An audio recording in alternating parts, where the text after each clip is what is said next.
Welcome to Section 420, Talkin Yankees, the podcast. And if you haven't done it already, subscribe to this podcast wherever you're listening to it. I'm sure the subscribe button. Hit that and get notified when new content goes up throughout the season.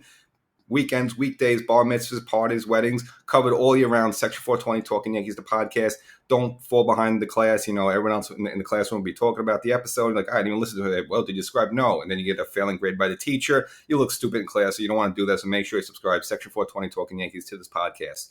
So the Yankees, after a stellar homestand against the Anaheim Angels of Oakland of the United States of America, as well as the Detroit Tigers, where, again, the theme there was the starting pitching, which was outstanding. Some of the best Yankee starting pitching since 1978.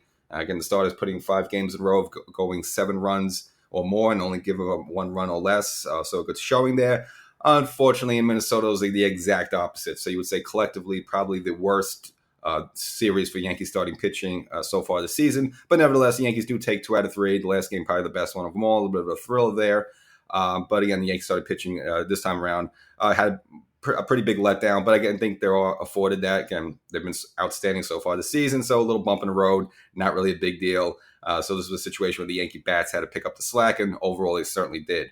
So the first game, Taillon took the mound. The Yankees got him an early 2-0 lead thanks to home runs from Aaron Judge as well as Giancarlo Stanton. Good to see Stanton hit one just because he was out for a while with the calf/ankle injury, so just good to see him finally launch one there. And of course, Minnesota a pretty big cavernous ballpark, so not so easy to hit a home run. So you really have to crush it out there. But again, Stanton made it pretty easy just with that swing with his. Again, Taillon wasn't really able to give the Yankees much distance. Only able to go 4 innings, gave up 4 runs himself, and those would be the only runs that the Twins would score. Fortunately for the Yankees, they were able to just keep adding on and take the first game 10-4. So pretty much a breather in that one. Just again, the only little kick in the shin there was that Taillon again only able to go 4 innings, gives it 4 runs. Again, didn't get much length from him, but again, previous start brought like a perfect game into the 8th inning. So I think could be maybe some of these starters have been going long lately, so maybe they tired out a little bit in Minnesota. We don't know, but again, only 4 innings from Taillon. But again, the Yankees take the first game. The second game was interesting because it was kind of a loss that they haven't had all season, where both the starting pitching wasn't good as well as the hitting was non-existent. So Nestor Cortez came on the mound for the second game for the Yankees and didn't have much. Got knocked around for 4 runs himself, and the Yankee bullpen wasn't much better. Clark Schmidt gave up 4 runs as well. And it was the only bright spot with pitching was Manny Banuelos, who, again, a little bit of the comeback kid here, having his Yankee moment after waiting 14 seasons, able to at least close out the last 2 innings without giving up a run. But the Yankee offense was non-existent here. And then Minnesota was able to take the second game 8-1. And, of course, the return of Carlos Correa.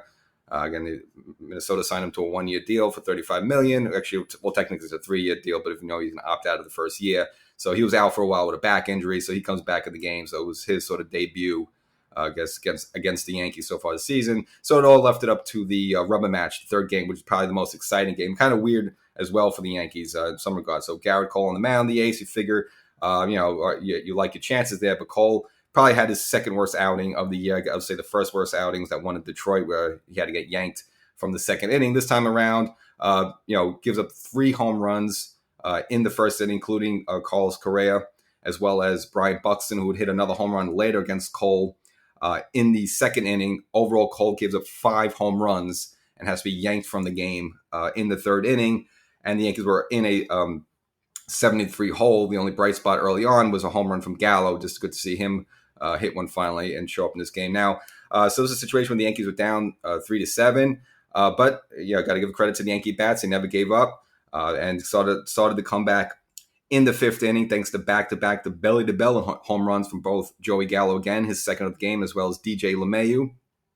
Brought the Yankees up, at least cut the deficit 7-5. And then a little interesting situation. So I guess maybe with Correa out a little miscommunication. So Gleyber Torres hit an infield pop-up, and it looks like there was a miscommunication between Jorge Polanco and Carlos Correa. The ball actually drops right in the shortstop hole, so you can kind of make the fall. It was probably Correa's ball, but nevertheless, could be, again, a situation for him just being out for a while with the back injury.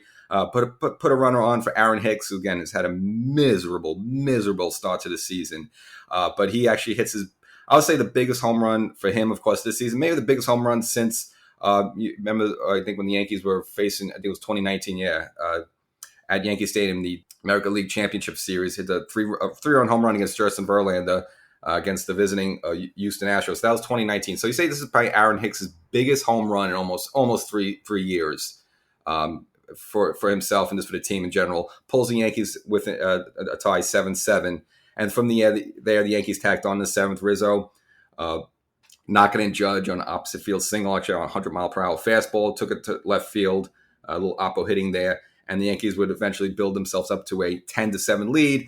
And the rest of the Yankee bullpen, again, since Cole, again, it wasn't able to go past the third. It was a little, got a little Lucas Lucky there, Miguel Castro, Michael King, and of course, the new Iceman, Clay Holmes, able to close it out. So thrilling win for the Yankees, and good to see now that Aaron Hicks hit that home run, probably really like an elephant off his chest right now. Maybe that gets him going. We'll see.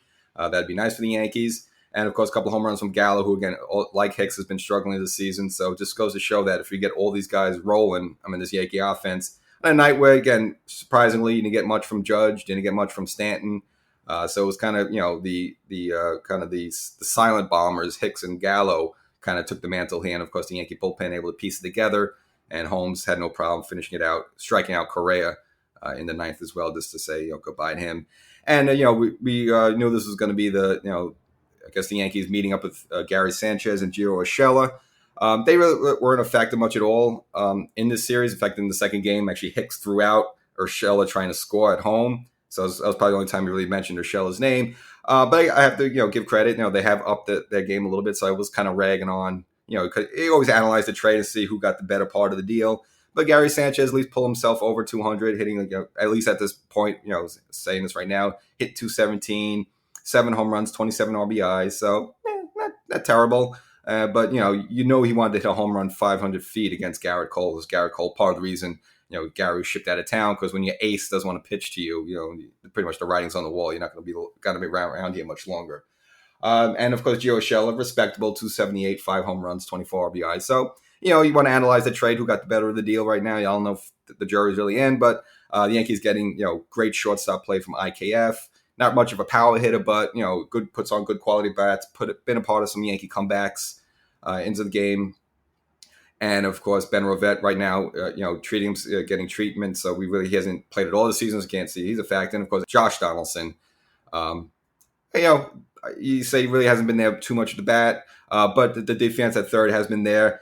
And again, part of the reason the Yankees have been successful this season, much improved on the left side of that defense, whether it's Donaldson there or when DJ plays in. Of course, IKF, a Gold Glover himself there in the shortstop hole, made a big difference again compared to this Yankee team from the past couple of seasons, where the infield defense has been quite sloppy. So I guess the jury's still there who got the better of that deal. But again, overall, the important thing, the Yankees come away taking 2 out of 3 against Minnesota. Now we'll come home for a little inter-league action against those Chicago Cubs. Good to see, and I guess Rizzo, it'll be interesting to see, Rizzo against his old team. So I guess that'll be the main storyline with that one. And of course, around baseball, just some general news. Joe Madden is probably getting fired from the Anaheim Angels. Again, when they came into Yankee Stadium, they were on a 5-game losing streak. So the Yankees gave 3 more losses, built themselves up to a 12-game losing streak overall. And then I guess that's when management decided to let him go.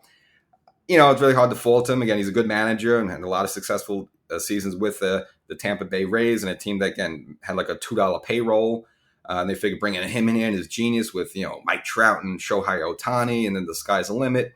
Of course, Trout and Ohtani is good, but if you look at the rest of that Angels lineup, really no one scares you. So I don't know if we really blame that on Madden, but whatever the reason, maybe lost the clubhouse and really wanted or just feel like we had to do something. So they let Madden go, so he's out there. And I'm kind of worried about him because, he was always a thorn inside of the Yankees as the Tampa manager. So good just to see him out of baseball, just in terms of looking in the future of potential playoff matchups, come October. And of course, in-house for the Yankees, John Sterling announced that at least for the second half of the season, he wants to cut back his workload for the road games. Kind of understandable. He's 84 years old, and I guess, the travel and the wear and tear of doing all that kind of beats up on you a little bit. So I'm available if they want me. They'll have to give me a lot of money because I'll have to quit my job. But yeah, I'm available if they want me. But yeah, so less John Sterling on the road, which is kind of a bummer because I'm sure there'll be some great opportunities for some home run calls on some games where the Yankees come back in the ninth inning, hit a go-ahead home run. He won't be able to call it, but nevertheless, I guess this, again, 84 years old. He's been doing this for a while. So, If that makes it healthier, make him better, make his voice better, whatever, so be it. So that's what I got for you. So Yankees take 2 out of 3 at Minnesota. Good series from the Yankees. Starting pitching wasn't good, but okay. I think they could take a series off because the pitching has been phenomenal lately. And maybe just with all the workload, them going, deeper into games, 6, 7, 8 innings sometimes. Maybe they're starting to have some wear and tear on them. Maybe they're going to start tiring out a little bit. We'll wait and see. But not anything to be concerned about at this point. So come home, then we'll see what they do against those Chicago Cubs. So Section 420 Talking Yankees, subscribe and get notified when new content comes up. See you back soon.